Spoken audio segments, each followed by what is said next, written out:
तू किसी और से न हारेगा, तू किसी और से न हारेगा, तुझको तेरा गुरूर मारेगा। एक दिन तुम्हारा तो अपने ही गुरूर में मरोगे। तो इशारे इशारे से बहुत कुछ हो सकता है।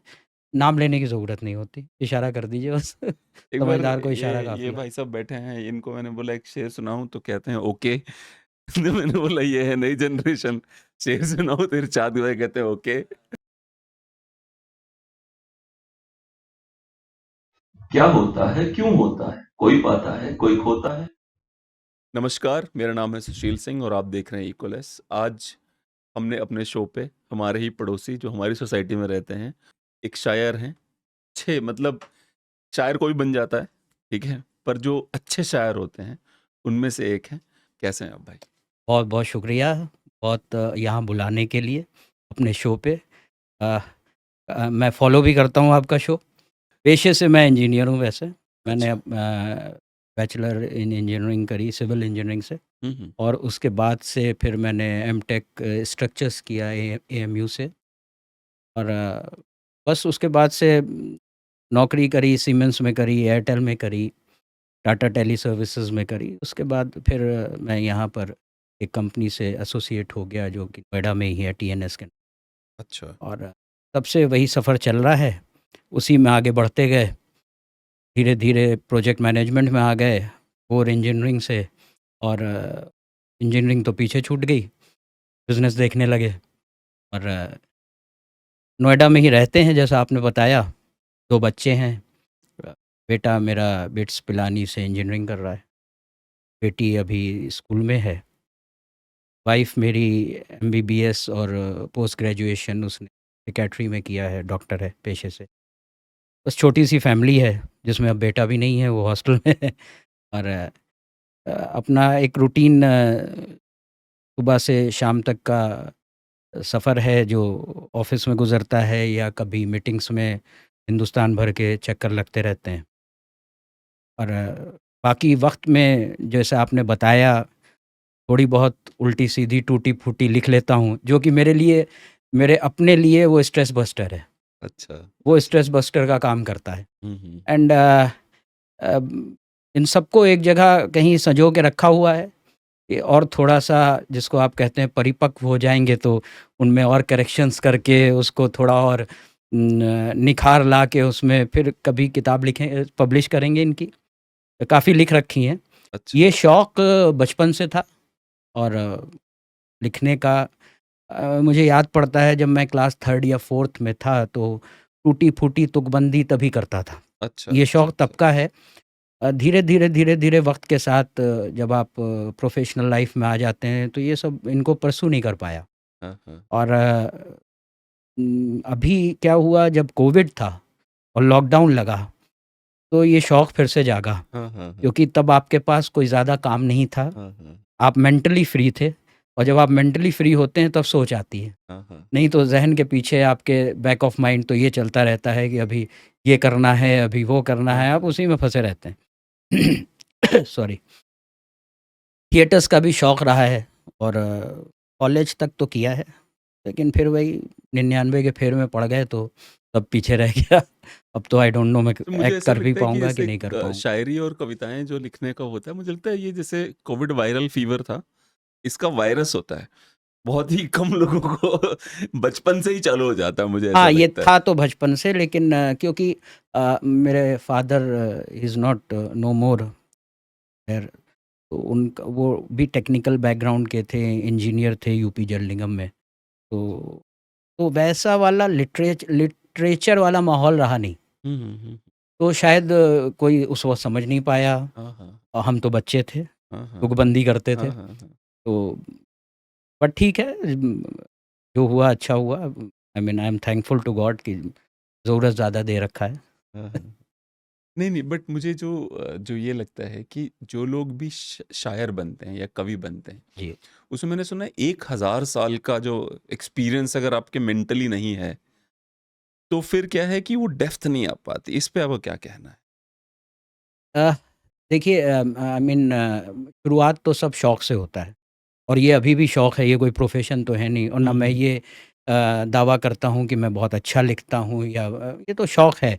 शौक के नाते कुछ भी लिख लिया, लेकिन क्या है कि वो थॉट प्रोसेस आना इम्पोर्टेंट है और वो आता मान लीजिए आपको आपके ज़हन में कोई बात आई, आपने कहा मैं इस पे लिखूँगा।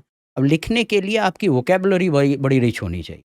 तो वो 1000 क्या है, वो धीरे-धीरे पढ़ते, पढ़ते, पढ़ते, पढ़ते ही पढ़ते और इट्स सुनते ट्रू।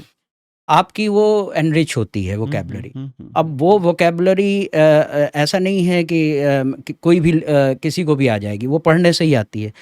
आज के ज़माने में प्रॉब्लम क्या है कि हम पढ़ कम रहे हैं, सुन ज़्यादा रहे हैं। हुँ, हुँ, हुँ, तो चलिए सुनने से भी आती है। हुँ, हुँ, तो हुँ, क्या है कि मैं आप लिटरेट लोग जो होते हैं, जो समाज के पढ़े-लिखे हुँ, लोग हुँ, हैं, उनको सुनिए। हुँ, हुँ, हुँ, उनको सुनने से क्या है कि आपके उन ज़िंदगी को देखने का नज़रिया भी बदलता है और वोकैब्युलरी भी स्ट्रॉन्ग होती है। आपको अगर मालूम हो तो जश्न-ए-रेख्ता होता है हुँ, यहाँ बिल्कुल, बिल्कुल। और मैं उसका रेगुलर विज़िटर हूँ। अच्छा, अच्छा। मुशायरे अटेंड करता रहता हूँ। हुँ, हुँ, हुँ, हुँ, तो उससे क्या है कि और उसके साथ-साथ बहुत से ऐसे शायर हैं जिनको जिनसे पर्सनली राब्ता है, तो उनकी शागिर्दी भी मिलती रहती है। हुँ, हुँ, हुँ। उनकी शागिर्दी में वो कभी उस्ताद ऐसा होता है कि उस्ताद बने करेक्ट हुए कर रहा हैं। हो आपको कि ये वैसा अभी थोड़ा किसी से करवाया नहीं है मैंने अच्छा, अच्छा, अच्छा। लेकिन हाँ, ये है कि हौसला अफ़ज़ाई उनकी मिलती रहती। हुँ, हुँ, तो हुँ, मैं उनका शागिर्द बना रहता हूँ और कुछ लिखता हूँ तो उनकी तरफ से शाबाशी मिलती है या हुँ, हुँ। वैसा है तो अ, वो आपका इम्पोर्टेंट क्या है कि आपका सर्कल कैसा है? आप अपना वक़्त कैसे इस्तेमाल कर रहे हैं? आप अपना वक़्त इधर-उधर बैठ के गप्पे लड़ाने में कर रहे हैं, हुँ, हुँ, हुँ, हुँ, हुँ। तो ठीक है, अब जिनको उसमें मज़ा आता है वो है।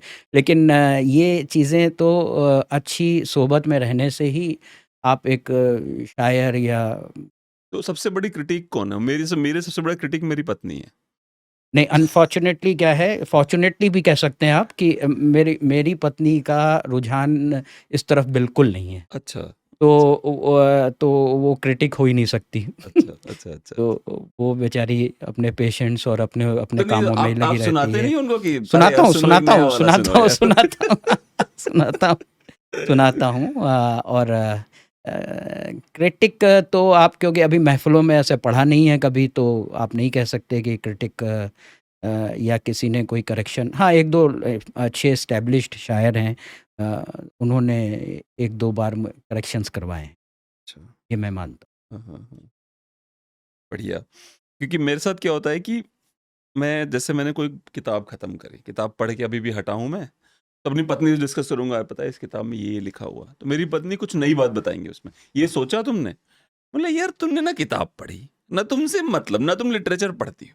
तुम्हारे दिमाग में ये नया आइडिया आता कहाँ से? ये ऐसे भी सोच के देखा आपने?" I was like, "why do you think?" She is like, "हाँ, मेरे दिमाग में आ गया।" मैंने कहा, आ "तुमसे गया, बोलने दे, यस। पूछ लूँ तुमसे।" ये ग़ज़ल वाली के बात है। साथ भी ऐसा ही है अच्छा। कि एक विचार आ गया आपके दिमाग में, हुँ, हुँ, हुँ, हुँ। अब उसको आपको मोतियों में उन मोतियों को आपको एक धागे में पिरोना है। हाँ, इट हाँ, इज़ हाँ। लाइक दिस हाँ, हाँ, हाँ। मोतियाँ बहुत सारी हैं। हाँ, अब बिल्कुल। कैसे कौन-सी मोती कहाँ लगाई जाए हुँ, हुँ, हुँ, हुँ। वो मोतियों से मेरा मतलब है अल्फ़ाज़ नो वोकैब्युलरी तो वो वर्ड्स आपको कहाँ पे कौन से फिट हों हुँ, हुँ, कि हुँ, हुँ, हुँ। उसका कुछ माने भी निकले, हुँ, हुँ, हुँ। लोगों को सुनने में भी कानों को भी अच्छा लगे हुँ। क्योंकि शेर व शायरी में क्या है कि वो जो आपका जो ग़ज़ल वाला पार्ट है, वो थोड़ा-सा टफ़ होता है क्योंकि उसको आपको एक ट्यून पे लिखना पड़ता हाँ, हाँ, हाँ। है। वो लिखने के लिए तो आपको अ, उसको उसकी उसकी जो ट्यून है उस पे बैठाना ताकि वो इधर-उधर ना भागे, कानों को अच्छा लगे। तो बस वैसे ही है और बाकी कुछ उल्टा-सीधा भी लिख सकते हैं अब अभी तो आजकल तो लोग जो फ्रेजेज़ हैं उनको भी शायरी ही कहने हाँ, लगे हाँ, हाँ, हाँ। हैं। तो अभी जैसे जैसे आप अंतर थोड़ा-सा बताइए दर्शकों को कि ग़ज़ल क्या होता है, शायरी क्या होती है और एक और शब्द है और मतलब इस तरह की अलग-अलग शब्द सुनते रहते हैं हम लोग, उनमें अंतर देखिए क्या है? फ़र्क चाहे वो हिंदी कविता हो हुँ, या उर्दू की शायरी हो, फ़र्क दोनों में दोनों के ही मुखड़े होते हैं, दोनों जिसको हम वक्ता कहते हैं, फिर भी हिंदी में अंतरा। कविता अंतरा होता हाँ, है, हाँ, तो हाँ, हाँ। ऐसे बहुत है सब सिमिलर है। फ़र्क इतना है कि जो ऐसे जो शायरी होती है वो वो शायरी गज़ल क्या है कि गज़ल में आपको जैसा मैंने कहा कि ट्यून पे बैठाना पड़ता है। शायरी में ज़रूरी नहीं है कि वो ट्यून पे बैठे। वो बहुत डीप मीनिंग होती है, बहुत लेकिन ज़रूरी नहीं है कि वो किसी उस पे आप फ़िट करें तो वो कल को उसका म्यूज़िक बन सके। तो गज़ल में ज़्यादातर अफ़सोस ये है कि हमारे वहाँ चाहे वो इंडिया हो या पाकिस्तान हो, हमारे वहाँ जो ज़्यादातर गज़लें लिखी गई हैं, वो लोगों को भी जो आज के जनरेशन को भी समझ में आती है। वो कबाब, शराब इन्हीं पे समझ में आती हैं। लेकिन कुछ शायर हुए हैं जो बहुत सारे शायर हुए हैं, जिन्होंने बहुत डीप रूटेड शायरी करी। जैसे मेरा ज़ि कुछ सामान है जो तुम्हारे पास जी, पड़ा जी, है। जी। हाँ, अब वो गज़ल नहीं है। ज़िंदगी का फ़लसफ़ा समझा दिया है पूरा। हाँ, हाँ, अगर हाँ। आप मुनव्वर राना साहब को सुने, बिल्कुल। बेचारे बीमार चल रहे हैं आजकल, हुँ। और उनको सुने तो उनकी एक बहुत लंबी उन्होंने लिखा है, बहुत लंबा हिजरत पे। हिजरत मीन्स माइग्रेशन हुँ। पे उन्होंने बहुत लंबा लिखा है, और शायद ही किसी ने जो पाकिस्तान बना उस पे लिखा है या अदरवाइज़? हिजरत अच्छा, हिजरत अच्छा का ओवरऑल मतलब कि हिजरत आप जो हाँ। वो हमारे लिए भी लागू होता है, चाहे हुँ। जौनपुर से नोएडा की हाँ, जर्नी हाँ, हो या हाँ, हाँ, लखनऊ से हाँ। नोएडा की हो। हाँ, हाँ, दैट हाँ। इज़ हिजरत। हम सब माइग्रेटेड हैं। हाँ, this is not our land. That's true. Actual तो हमारी बर्थ प्लेस ये तो कर्म भूमि है। हुँ। जन्मभूमि जो है, हुँ। कहीं न कहीं अगर आपने वहाँ वक़्त गुज़ारा है तो आप एसोसिएटेड तो रहते हैं उससे। मैं एक सुनाता हूँ आपको जो जी। मैंने उनका सुना था, उन्होंने महाजिरों पे लिखा था। उन्होंने लिखा था, जब महाजिर पाकिस्तान गए थे तो मुनव्वर राना कहते हैं, "मुहाजिर हैं, मगर एक दुनिया छोड़ आए हैं, तुम्हारे पास जितना है, हम उतना छोड़ आए हैं।" इसी की बात कर रहा था। इसी की बात कर रहे इसी थे की आप? बात कर अच्छा, रहे अच्छा। थे। तो हाँ, हाँ। जब आप माइग्रेट करते हैं तो आपको हुँ। मुहाजिर कहा जाता है। अच्छा। तो हम सब यहाँ मुहाजिर हैं। बिल्कुल। आप हाँ, हुए, हाँ। हम हुए, कोई भी है। तो हाँ। उन्होंने बहुत बेहतरीन लिखा है। आपके वसीम बरेलवी साहब हैं, बहुत शानदार। बहुत शानदार शायर, बहुत शानदार। बहुत शानदार शायर। मंज़र भोपाली साहब हैं, हुँ। अभी हाल-फिलहाल में उनसे मुलाकात हुई थी। अच्छा। एक वो उनका क्या नाम है जिन्होंने लिखा था कि लोग टूट जाते हैं एक घर बनाने में और तुम्हें शर्म वसीम नहीं आती। बरेलवी साहब। अच्छा उन्होंने ही लिखा है? अच्छा। तुम तरस नहीं खाते करम बस्तियाँ बस्तियाँ जलाने जलाने में। में। हाँ। वसीम बरेलवी साहब। अच्छा। राहत इंदौरी साहब नहीं रहे बेचारे। हाँ, राहत इंदौरी इंदौरी क्या साहब, अंदाज़ था भाई उनका भी। वो तो मुशायरा लूट लेते थे। लूट लेते थे, सही कह उनका रहे जो हैं आप। अंदाज़ था वो अंदाज़ से लूट लेते थे। अंदाज़ से लूट लेते शेर व शायरी से कम और थे। अंदाज़ ज़्यादा लूट लेते थे। सही कह और रहे हैं। हाल-फिलहाल में भी मेरी दोस्ती एक बहुत ही शुरा याफ़्ता शायर हैं, लखनऊ के ही हैं, हसन काज़मी साहब। अच्छा। मेरे ख़्याल से हिंदुस्तान का शायद ही कोई ऐसा गज़ल सिंगर हो जिसने उनकी गज़ल नहीं गाई। अच्छा। तो मैंने नहीं सुना तो मैं हाँ, ज़रूर हसन सुनूँगा। काज़मी साहब क्या यहाँ पर वो एज़ प्रोफ़ेशनली वो जर्नलिस्ट हैं। अच्छा। सहारा में बहुत सा टाइम तक, यहाँ नोएडा में बहुत वक़्त तक उन्होंने काम किया, हुँ। और के उर्दू चैनल को सँभाला था। अच्छा।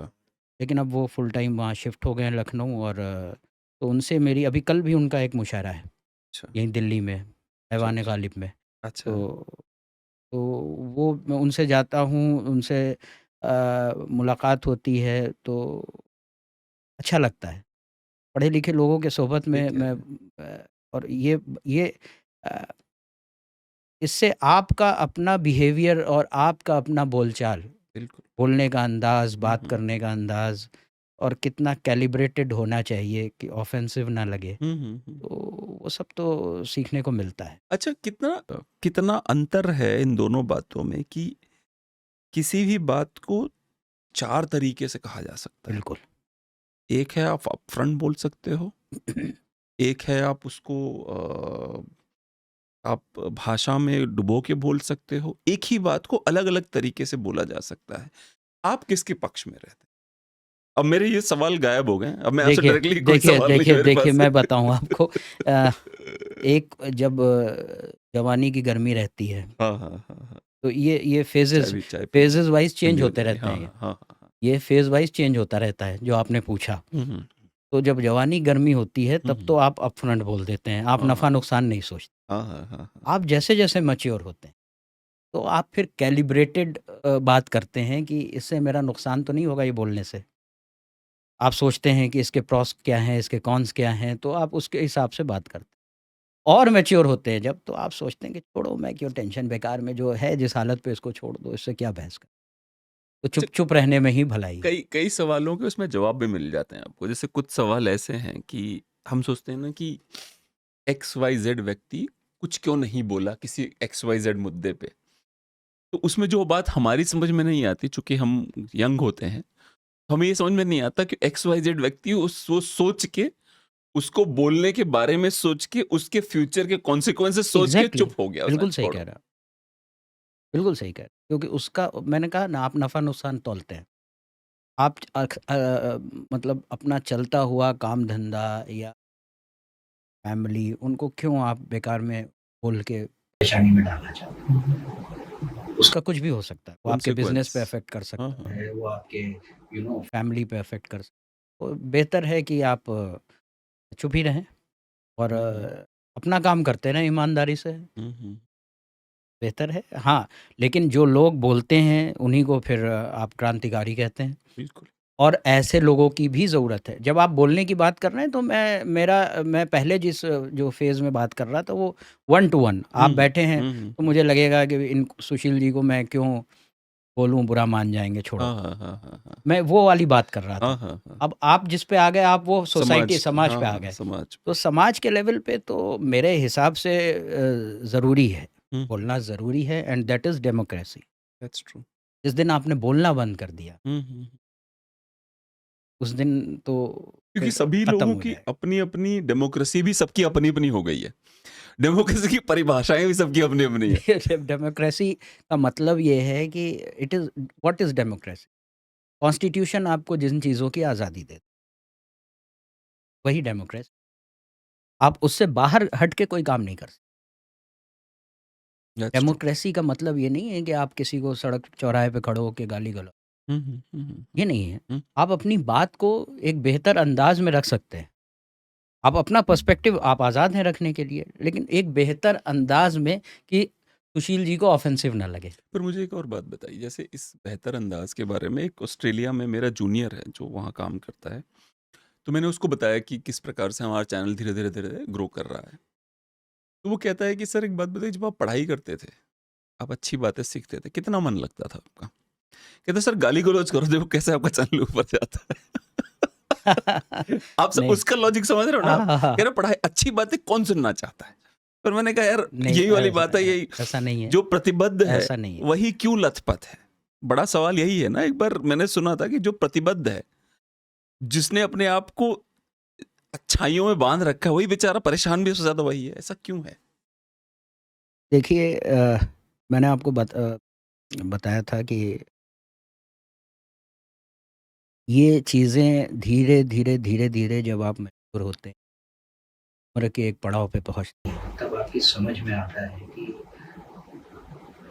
जो राइट पाथ है, जो सीधा रास्ता है, दायाँ-बायाँ वाला नहीं, वही सही पाथ। और एक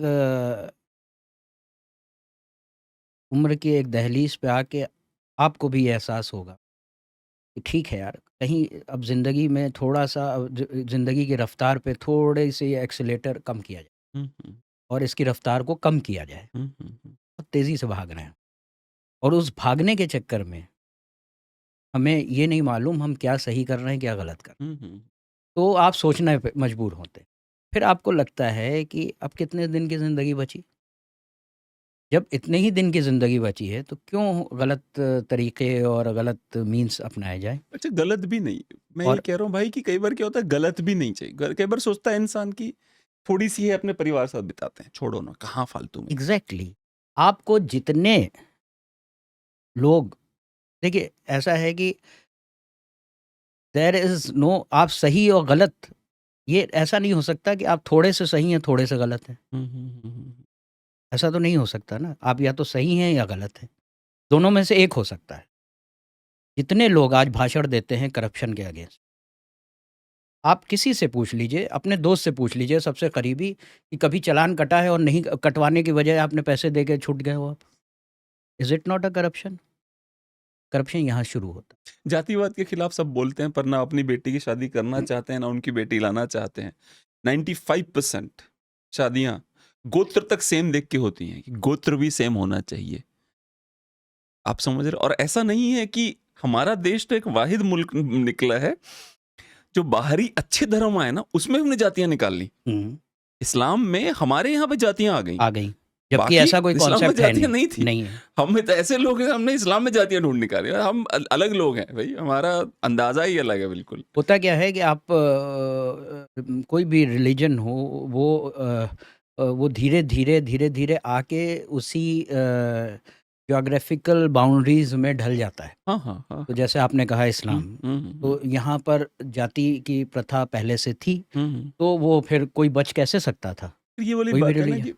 कि अजीब ये लगता है कि मैंने इस्लाम अपनाया, मैं ऊंची जाति का हूँ, और मेरे ही गांव के नीची जाति के व्यक्ति ने इस्लाम अपनाया, पर मेरी नज़र में वो मेरे बराबर नहीं हो पाया, या क्रिश्चियनिटी अपनाया या कुछ और धर्म, या ये बड़ा अजीब है मेरी नज़रों में कि मतलब मैं अपनी मुख्य शिक्षाओं को ही छोड़ देना चाहता हूँ क्योंकि मेरी पुरानी शिक्षाएं मेरे खून में बह रही हैं। ये अनफॉर्च्यूनेट है क्योंकि ये सब तकियानुसी बातें हैं। आपने एक ज़माने से जो अपने एंसेस्टर्स से सुना है, अपने बुज़ुर्गों से सुना है, मैं उनको गलत नहीं ठहरा रहा हूँ, बट तो वो चेंज होने में आप भाषण तो दे सकते हैं, जैसे आपने कहा, आप जात-पात पे आप भाषण तो बहुत अच्छा लिख बहुत लेंगे, अच्छा। लेकिन जब वो आपके ऊपर अमल करने की बात नंबर आएगा, तो आप अपने पैर पीछे कर लेंगे। जैसे जैसे मैं अपने गांव में जाता हूँ तो मेरे गांव में अभी भी है वो कल्चर कि हम राजपूत हैं तो हम सिरहाने हुँ, बैठेंगे, ठीक है, ओबीसी आएगा तो पैरों के पास बैठेगा, उससे नीचे वाला जमीन पे उसके लिए अलग अरेंजमेंट किया जाएगा, या उनके घर जाएंगे तो पानी नहीं पियेंगे। मेरी प्रॉब्लम ये है कि मैं कर लेता हूँ, मैं पानी पी लेता हूँ, उनके घरों में चला जाता हूँ, बड़ी बेइज्जती होती है घर में गांव में लौट के आने के बाद कि मतलब आ गए भाई साहब, देखो इनका दिमाग अलग खराब हो रखा है, ये हो रखा है, वो हो रखा है। तो मेरा ये कहना, और सेंचुरीज निकल गई, सेंचुरीज अभी आफ्टर और अभी सेंचुरीज। और सेंचुरीज़ निकलेंगी।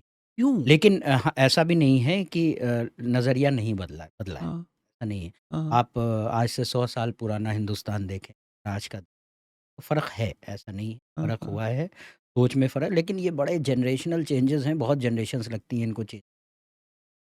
वो धीरे-धीरे अब आपने शुरू किया है ना, इसका रिज़ल्ट जो है आपके 3 जनरेशन के बाद मिलेगा। अरे बाप रे! बहुत लेट हो ये मेरा गया। मानना है। क्योंकि अब आप अपने बच्चे को क्या सिखाएँगे? हाँ हाँ। जो आप कर रहे हैं, वो आपका बच्चा सीखेगा। उसके बाद फिर उसके भी बच्चे, हम्म। तब वो कहीं तीसरे जनरेशन पे आके मामला तब साफ़ होगा। तो इम्पोर्टेंट ये है, और आपके जनरेशन में अगर कोई एक भी रह गया, तो वो फिर समाज को सड़ाएगा। हम्म। तो मुझे एक बात बताइए, आप जो कविताएं लिखते हैं, आप शायरियां लिखते हैं, सामाजिक मुद्दों पे लिखते हैं मैं या ऐसा नहीं, फिर? मैंने सामाजिक मुद्दों पे भी लिख देता हूँ, और अच्छा। ऑफ लेट थोड़ा-सा लाइट शायरी भी करने लगा। प्यार-मोहब्बत भी है, बट कोशिश ये रहती है कि बड़ी ही सादी ज़बान में लिखूँ, जो समझ में आ जाए सामने वाले की। बहुत ज़्यादा हार्डकोर उर्दू में चला गया तो आपके ऊपर से गुलजार टाइप का। आपके ऊपर से निकल जाएगी। और देखिए ज़बान का के साथ ऐसा है कि मैं तो खालिस उर्दू में आपसे बात करूँ, आपसे खालिस उर्दू में गुफ्तगू, हम्म तो मैं, जो उर्दू दान हैं, उनकी नज़र में तो एक अच्छा पढ़ा-लिखा और बड़ा लिटरेट आदमी हो। हम्म। लेकिन अगर मेरी बात मैं कम्युनिकेट नहीं कर पा रहा हूँ आपके साथ, दैट्स ट्रू। किस किस काम की? That's true. वो ज़बान किस काम की जो मैं आप अपने जज़्बात आप तक पहुँचा नहीं पा रहा। तो कोशिश ये रहती कि हिंदुस्तानी में लिखूँ, हाँ हाँ हाँ। तो हिंदुस्तानी सबको समझ में आती अच्छा, है। हिंदुस्तानी और अंग्रेजी मिक्स हो गई जब है हि अब। नहीं, जब अच्छा अब हो गई, अब हो गई लेकिन मिक्स। जब हिंदुस्तानी कहता हूँ तो हिंदी, उर्दू, मतलब आम बोलचाल की जो वो होती है, ठीक है, हाँ। उसमें कुछ अल्फ़ाज़ आपको कभी-कभी ऐसे यूज़ करने पड़ जाते हैं, इस्तेमाल करने पड़ जाते हैं, जो कि अम, थोड़े से उसकी मीनिंग आपको तलाशनी पड़ सकती। अदरवाइज़ कोशिश यही रहती है कि अम, बहुत सी सादी और हल्के-फुल्के उसमें लिखा जाए। जो कि कल को उसको म्यूज़िक पे भी लाना चाहें तो आप ला सकते हैं। कोशिश ऐसी रहती है। एक एक आपका मैंने ग्रुप में देखा था, तो मैंने अंग्रेजी में उस पे आपको भेजा था, जी, अंग्रेजी में कुछ आपने लिख भेजा के। था। आप प्लीज़ सुनाएँ जो बहुत आपके अच्छा। पास कुछ अरे वो बढ़िया। तो मैंने ऐसे ही लिख दिया था, वो तो बहुत नहीं, ऐसा नहीं, आप जो भी एक एक ज़रूर सुनाएँ, एक गज़ल सुनाएँ, उसके बाद आगे चलते हैं हम लोग ना। चलिए हालाँकि कुछ मैंने ऐसी लिखी हैं जिनको आप बहुत सारे शायर हैं जो तरन्नुम में बड़ा अच्छा सुन अच्छा, अच्छा। लेकिन अनफॉर्च्युनेटली ऊपर वाले ने वैसा गला नहीं दिया, वैसी आवाज़ नहीं दी, तो गा के तो मैं नहीं सुना सकता। नहीं, नहीं, आप सुनाएँ प्लीज़। हालाँकि इसको अगर गा के भी आप सुनाना चाहें तो बहुत अच्छी तरह से सुनाया जा सकता है। मैं आपको नज़्म में ही ऐसे ही सुना देता हूँ। उसका आना तो एक बहाना था, उसका आना तो एक बहाना था, मुझको माज़ी में लौट जाना था। क्या बात! कैसे करता मैं अक्ल की बातें, कैसे करता मैं अक्ल की बातें, मेरे पीछे पड़ा ज़माना, क्या बात है! मेरे पीछे पड़ा ज़माना। उसकी बातों में फ़िक्र थी हरदम, उसकी बातों में फ़िक्र थी हरदम, उसका अंदाज़ शायराना था। बेतकल्लुफ़ हुए वो यूँ हमसे, बेतकल्लुफ़ हुए वो यूँ हमसे, जैसे मुझको तो आज़माना था, जैसे मुझको तो आज़माना था। यूँ भटकता रहा मैं दुनिया में, यूँ भटकता रहा मैं दुनिया में, दिल में उसके मेरा ठिकाना था, क्या बात! दिल में उसके मेरा ठिकाना था। जिसको समझा था एक हकीकत में, जिसको समझा था एक हकीकत में, वो तो उलझा हुआ फसाना था। क्या बात! पास आने का एक सबब था बस, पास आने का एक सबब था बस, उसका मकसद तो दिल दुखाना था, उसका मकसद तो दिल दुखाना था। कैसे रहता वो मुसलसल खामोश, कैसे रहता वो मुसलसल खामोश, गीत मेरा तो गुनगुनाना था, गीत मेरा तो गुनगुनाना था। क्यों भला झूठ का वो देता साथ, क्यों भला झूठ का वो देता साथ, उसका अंदाज तो सूफियाना था। चाहे कितनी ही मुश्किलें आती, चाहे कितनी ही मुश्किलें आती, मेरी किस्मत में मुस्कुराना था। बहुत बढ़िया। दोस्त गफलत में क्यों समझ बैठ, दोस्त गफलत में क्यों समझ बैठा, वो तो दुश्मन बड़ा पुराना था। क्या बात! छोटी बातों में खुश रहा करते थे, वो भी बचपन का क्या ज़माना था। ये मैंने आखिर में मेरी माँ 2017 में अचानक चल बसी। हाँ मुक़द्दस है माँ का आँचल, हाँ मुक़द्दस है माँ का आँचल, इतनी जल्दी क्यों छोड़ जाना। That's true. पहले क्यों ना कही ग़ज़ल ए फ़ैज़, पहले क्यों ना कही ग़ज़ल ए फ़ैज़, इस हुनर को भी क्यों छुपाना, इस हुनर को भी बहुत क्यों। बढ़िया, बहुत बढ़िया, बहुत बढ़िया, बहुत बढ़िया, बहुत बढ़िया। अच्छा, एक मैं बहुत हमेशा देखता हूँ कि गज़लें लिखता जो शायर है वो अपनी अपनी सोच से लिखता है। सुनने वाला जहाँ मर्ज़ी वहाँ रिलेट वहाँ कर ले, रिलेट करिए जी।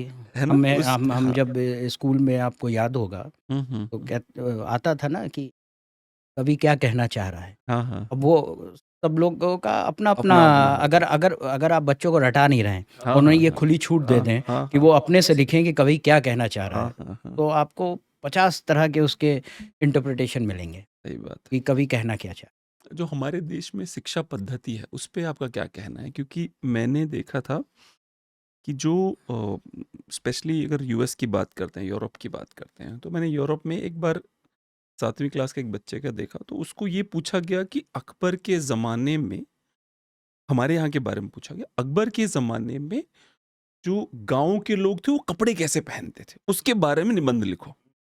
अब आप सोचिए कि अब ये किस लेवल की रिसर्च करनी पड़ेगी निबंध लिखने के लिए। ये उनको ये नहीं पढ़ाया जा रहा कि उनका पुत्र कौन था, उन्होंने बड़े-बड़े काम क्या किए। उन्होंने कहा गाँव में क्या कपड़े पहने, वो कपड़ों के बारे में बताओ मुझे। अब ये क्या है, इसमें आप सब कुछ पढ़ोगे तब जाकर वो पता चले कपड़े कैसे पहने जाते हैं। तो हमारे यहाँ शिक्षा पद्धति पे क्या विचार हैं आप? देखिए बहुत रिवॉल्यूशनरी चेंजेस चाहिए इसमें, जो कि अभी तक अनफॉर्चुनेटली कोई भी गवर्नमेंट कर नहीं पाई।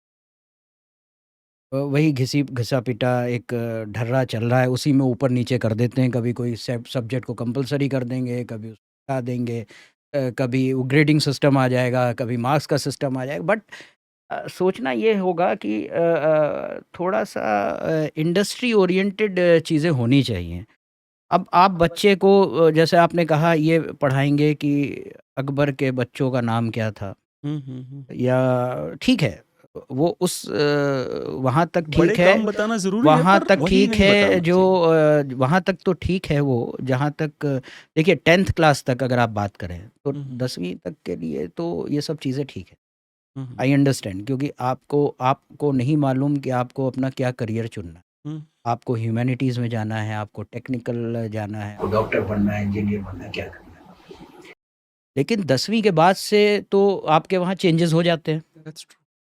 10वीं के बाद से आपके वहाँ चेंजेस हो जाते हैं। तो लेकिन 10वीं तक में भी जो चेंजेस मैं समझता हूँ कि होने चाहिए टिल क्लास 10th, वो ये हैं कि कुछ लैंग्वेजेस हमने अननेसेसरली एक ऑप्शनल का बच्चे जर्मन पढ़ रहे हैं, बच्चे या तो जर्मन लीजिए या फ्रेंच लीजिए, या तो ऐसी ऐसी चीज़ों को आप बच्चे का लोड कम कर सकते हैं। अननेसेसरली उसको वो पढ़ा रहे हैं जो कि उसको 8 तक पढ़ना है, उसके बाद वो छोड़ देता है। उसके बाद तो कंपल्सरी नहीं है, उसके बाद तो हिंदी या इंग्लिश है, हिंदी और इंग्लिश है। लेकिन 10th 8 तक तो आप सब पढ़ा रहे हैं। तो आप अभी थोड़ा-सा और इसको ये ट्रिमिंग कर सकते हैं। प्लस सिलेबस जो आप सब्जेक्ट पढ़ा रहे हैं, उसके सिलेबस को थोड़ा-सा वैसा करने की ज़रूरत है जिसमें रटने की जगह थोड़ा वो बच्चा इनोवेटिव हो। आपने जैसे कहा कि उसको रिसर्च करना हुँ, हुँ, पड़ेगा। हुँ। तो ये एक बहुत अच्छा एग्ज़ाम्पल आपने दिया कि उसके लिए उसको बहुत पढ़ना पड़ेगा, उसको गूगल करना पड़ेगा कि क्या होता था, कैसा होता था। इनफैक्ट अगर स्केच बनानी हो तो वो अपनी सोच से जितना उसने पढ़ा है तो कैसा लगता होगा वो बनाए। तो आपके अंदर की जो प्रतिभा है हुँ। वो निकलती है। हुँ, हुँ, हुँ। रादर दैन वो एक ढर्रे पे हर आदमी रटे पड़ा है, हर बच्चा रट रहा है। मेरे ख़्याल से हार्डली सही 10% कह रहे बच्चे सही कह होंगे रहे हैं। जो जिनको आप ये कह दें आज के दिन कि अकबर के ज़माने में कैसे कपड़े पहने जाते थे। हुँ, हुँ, हुँ, हुँ। तो वो हार्डली 10% हैं जो होंगे, जो वो 10 भी ज़्यादा मैंने बोल दिया, 5 ही होंगे जो ऐसा कर पाएँगे। नहीं तो, या करेंगे भी तो बहुत लोगों की मदद से करेंगे, पेरेंट्स की मदद से अपने से नहीं कर पाएँगे। क्योंकि आपने उनका माइंडसेट ही वैसे ही रटने वाला कर दिया है। रट रहा है, नंबर ला रहा है, वो नंबर ही सब कुछ हो गए, नंबर ही सब कुछ हो गए, मार्क्स बिल्कुल। सब कुछ हो गए। अब जैसे एक एक एक बनिया था, जिसने जैसे क्या होता है ना, एक तो राजा-महाराजा अपनी किताबें अपने लोगों से लिखवाते हैं कि मतलब लिखो मेरे बारे में, ऐसा लिखता हूँ। एक आगरा का बनिया था, उसने हमारे सम्राट अकबर के बारे में लिखा था कि मैं ऐसे सामने खड़े थे, सैनिक-वैनिक खड़े थे, लुंगी और एक बंडी में एक बंदा खड़ा था। तो मैंने देखा कि मतलब कि तो किसी ने, मैंने कहा ये बंदा कौन है? इतने लोग घेर के खड़े हैं। कह रहे, यही महाराज अकबर है। क्योंकि अकबर दिन-रात वो सूट-बूट पहन के तो घूमेंगे नहीं, हमारे आप की तरह। और जहाँ तक मैंने सुना है महाराज अकबर के बारे में, उनकी पर्सनैलिटी वैसी थी कि सबसे घुल-मिल के रहते थे। तो मुझे उस बनिए का जो वृत्तांत है, वो ज़्यादा सही लगता है कि भई इसने सही लिखा होगा। इन कंपैरिजन टू कि जो, क्योंकि अकबर जो अपने अपने लोगों से लिखवा रहे हैं वो तो वही लिखवाएंगे, ये लिखो कि मैं ये पहन के रहता हूँ, मैं ये। और जो बंदा जिसको कोई कुछ नहीं मिलना लिख के, अपने घर वो में आप कैसे अपने रह रहे घर हैं? में लिख रहा है, वो तो सच लिखेगा, भाई अपने मैंने घर में देखा। ऑब्वियसली हाँ, हाँ। आप मतलब आप सोच सकते हैं या इमेजिन कर सकते हैं कि भले वो राजा हो, बादशाह हो, कभी ना कभी तो वो ड्रेस कोड से बाहर आता होगा इसी ना। बात है, अपने दिन-रात अब थोड़े उसमें अजीब उस ड्रेस लगेगा। कोड में तो नहीं रहता होगा दिन-रात, बाहर ही आता होगा। अब वो लुंगी पहनता था हाँ, हाँ। या बरमूडा पहनता था, वही वी वाली, डोंट वो नो। लुंगी सबसे कंफर्टेबल हाँ, है, सबसे इसलिए मैंने ज़्यादा लुंगी बढ़िया, केवल और इसलिए बड़ा हमने। पुराना पोशाक, बड़ी हाँ, पुरानी बहुत पोशाक है। पुराना है, बहुत। ठीक है, तो अच्छा मुझे बताइए, आपका what is your idea of India? आपका क्या आइडिया है इंडिया?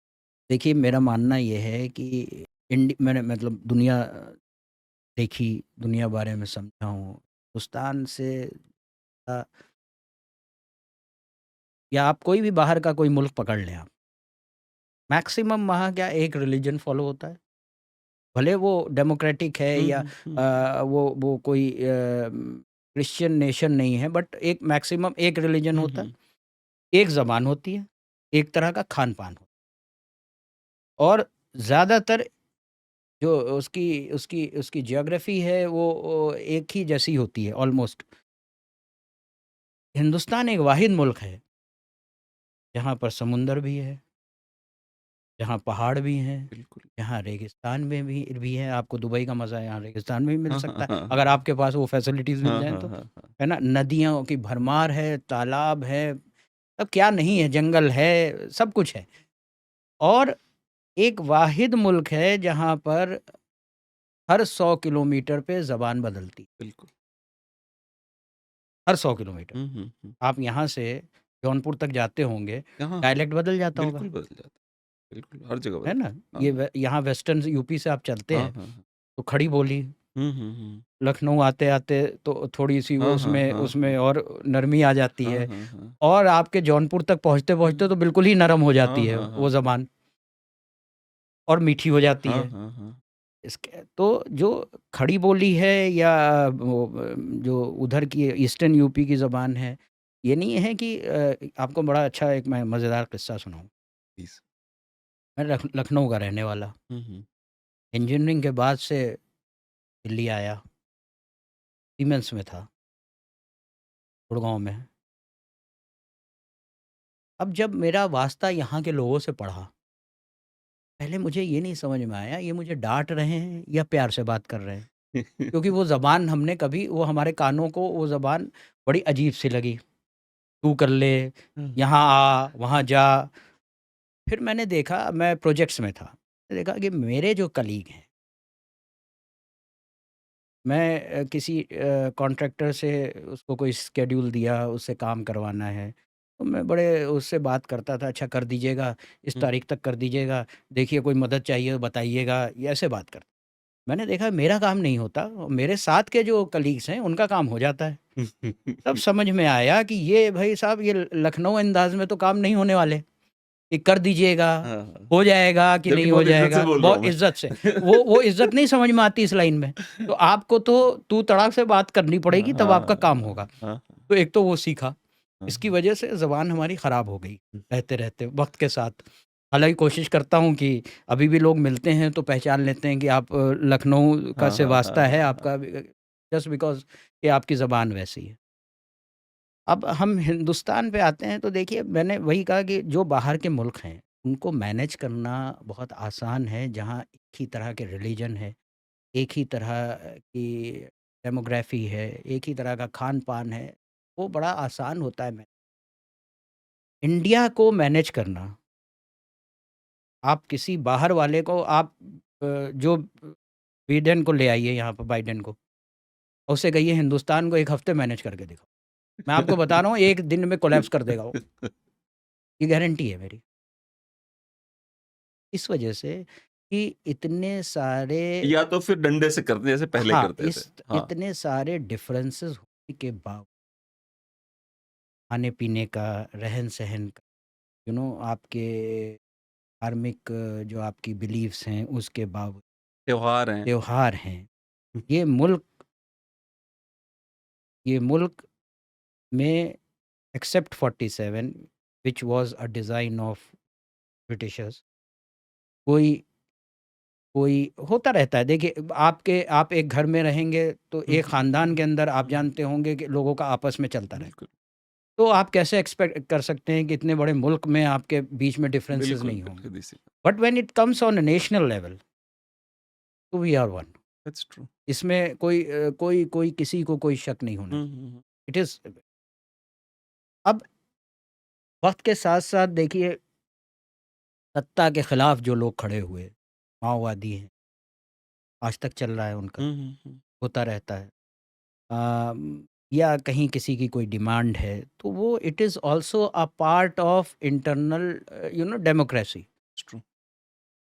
तो बस हमारी तो यही दुआ रहती है कि भई खूब तरक्की करे हुँ। और क्योंकि अब मैं जब लखनऊ में थे हम, तो हमारा जो मोहल्ला था, वहाँ पर it had a mix population, Muslims भी थे और हिंदूज़ भी थे, 1-2 क्रिश्चियंस भी थे।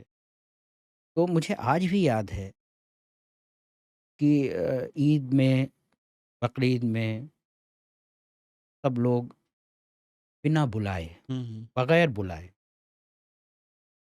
सब आते थे, सेवइयाँ खाते थे, जाते थे। यही तरीका हमारा था कि होली हो, दिवाली हो, बिना बुलाए। और जन्माष्टमी आने वाली है। मुझे याद है कि हमने बचपन में हम जाते थे लोगों के घर में और झांकी देखते थे। क्या बेहतरीन झांकियाँ बनती थी और मैसिव। लोग महीनों पहले से उसकी तैयारी घर वाले शुरू कर देते थे और मैसिव झांकियाँ बनती थी। तब तक तो हमें वहां पे हिंदू मुसलमान भी तब नहीं तक होता। हमें बिल्कुल हाँ ये हाँ सब हाँ नहीं हाँ था। हाँ हाँ हाँ। हमारे ज़हन में दूर-दूर तक किसी के ये बात नहीं थी। And it was an inclusive society. तब तक बिल्कुल नहीं थी। और ये अब हो गया है कि साहब आपने ईद पे बुलाया नहीं, आपने होली पे नहीं बुलाया। तो त्योहार जो है होना ये चाहिए, प्यार मोहब्बत तब बढ़ती है कि जी हम आ गए, गुजिया खिलाइए, होली है, आपको बुलाने की क्या ज़रूरत थी? त्योहार में नहीं बुलाया जाता है। बच्चों की शादी-ब्याह में बुलाया जाता है। त्योहार में नहीं बुलाया जाता। It is open for all, you are invited. That's true. I mean कोई उसका फॉर्मल इन्विटेशन नहीं जाता। अब वो हम ज़्यादा फॉर्मल हो गए हैं नोएडा वगैरह जैसे शहर में रह के, हाई राइज़ेज़ में, हाँ कि हाँ वो हाँ जो आपने बुलाया नहीं तब मैं नहीं बिल्कुल आया। तो हाँ लेकिन बिल्कुल। होना नहीं चाहिए ऐसा। उसको भी देखिए ना, जैसे मैंने देखा है कि कितने ही आपको कान्हा मिलेंगे जहाँ पे महिला बुर्के में होगी और अपने बच्चे को लेके, बहुत आते हैं अभी से, देखिए कितने अभी ही आ रही है, अभी मिलेंगे। देखिए सोशल मीडिया हाँ पे हाँ आएगा। हाँ हाँ हाँ तो हाँ। होता क्या है कि ये जितने देखिए, तो रिलीजन में आपने जैसे कास्ट का या नेशनल लेवल पे जब आप एक ही religion, intra religion and inter religion, ये जो दोनों चीज़ें हैं, ये सब अपनी दुकानें चला रहे हैं। जिस वक्त हमें ये बात समझ में आ गई, कास्ट वगैरह कैसे बनी, आप बनी कैसे, कैसे बनी? क्योंकि वो तब बनी होगी ना जब सबको अपनी दुकान चलानी थी। बिल्कुल। तो बाइफर्केशन हुआ होगा धीरे-धीरे कि जी ये मोची है तो ये धोबी है तो ये ऐसा है, फलाना है, ढमाका। अब कि ऊपर से कोई किताब लिख के आई है कि ये कास्ट है? मुझे तो नहीं दिखी आज तक कोई किताब कि साहब ये कास्ट है, ये होगा, ये होगा। होगी, होगी, लेकिन वो भी तो फिर इंसान ही ने लिखी ना, ऐसा तो है मुझे नहीं, मुझे ऐसा लगता है इंसान भाई, नहीं लिखी। मुझे ऐसा लगता है भाई कि सेल्फिश जो लोग होते हैं, जी, वो डिवीजन का निर्माण सेल्फिश लोग करते हैं। जैसे एग्जांपल लेता हूँ, गुरु नानक देव जी थे, उनके 2 पुत्र थे। उन्होंने दोनों पुत्रों को गद्दी नहीं दी। वो लहणा भाई लहणा थे जो बाद में गुरु अंगद देव बने। उन्होंने बाहरी व्यक्ति को अपनी वो दी क्योंकि वो उसके काबिल था। तो ऐसे महान, आपको लगता है कि अगर मैं ब्राह्मण हूँ और मुझे अपनी गद्दी किसी को देनी है, तो वहाँ अगर मैं सेल्फिश हूँ, तभी तो कास्ट आगे बढ़ेगी। अगर सेल्फिश नहीं हूँ तो कास्ट खत्म हो जाती है वहीं की वहीं। सेल्फिशनेस ही तो कास्ट को आगे बढ़ाती है कि नहीं मेरा बेटा, मेरी बेटी। उसमें भी बेटे पे ज़्यादा ज़ोर। बिल्कुल, बेटे पे से भी हाँ, समस्या है। एक है नई ना? चीज़ है, कि बेटा ज़्यादा बेटे पे इम्पोर्टेंट है। ज़्यादा ज़ोर बेटा ज़्यादा कि इम्पोर्टेंट है। साहब वो जनरेशन को तो यही बढ़ाएगा। फैमिली ट्री में तो इसी का नाम आएगा। That's वो भी एक अलग सोच है। that's true. तो इंडिया की जहाँ तक बात करें तो बड़ी बड़ी ही इंक्लूसिव सोसाइटी है। और इतने सारे मतभेद होने के बावजूद हैं कि ठीक है, वो बर्तन इतने होते हैं और खनकते हैं। लेकिन मेरा मानना है कि मैं कुछ वक्त बाहर भी रहा, लेकिन दिल नहीं लगा और वापस लौट के फिर यहीं आ गया। तो जो इस मिट्टी से मोहब्बत करता है वो शायद रह ना पाएगा कहीं। चाहे आपके बिज़नेस कंपल्शन या प्रोफ़ेशनल कंपल्शंस हो सकते हैं, बट लौट के आप यहीं आएँगे। अल्टीमेटली लौट के यहीं आएँगे। तो क्योंकि वो हमें बचपन से आप ये समझिए कि सिखाया गया था। आज भी राष्ट्रगान बजता है तो ये हाथ के रोए जो है खड़े हो जाते। तो वो बचपन से जो सिखाया गया है और जो पढ़ाया गया है और जो हमने देखा है अपनी सोसाइटी में और आपस के भाईचारे को देखते हुए, तो वो उसी का नतीजा है। नहीं तो ये खड़ा होना बंद हो गया होता। That's true. इसीलिए खड़ा होता है। अच्छा, मुझे एक और समझना है आपसे। पाकिस्तान जो हमारा एक पड़ोसी मुल्क है, मैं कई बार देखता हूँ तो पाकिस्तान का पिछड़ापन मुझे अच्छा लगता है। अब मैं कुछ एक और एंगल से बता रहा हूँ। पाकिस्तान के मुशायरे अभी भी बहुत डीप हैं। ये है, हमारे मुशायरे थोड़े लोकल हो गए हैं। बिल्कुल सही कह रहे हैं आप। पाकिस्तान के मुशायरे बिल्कुल अभी, उनका पिछड़ापन सही। मुझे पसंद आता है। पाकिस्तान की लड़कियां उनकी तहज़ीब, पाकिस्तानी लड़कियों से आप बात करिए, उनके अंदर जो बेसिक्स जो तहज़ीब है, मैं मानता हूँ देखिए हर महिला का अपना अधिकार, मैं मना भी नहीं करूँगा।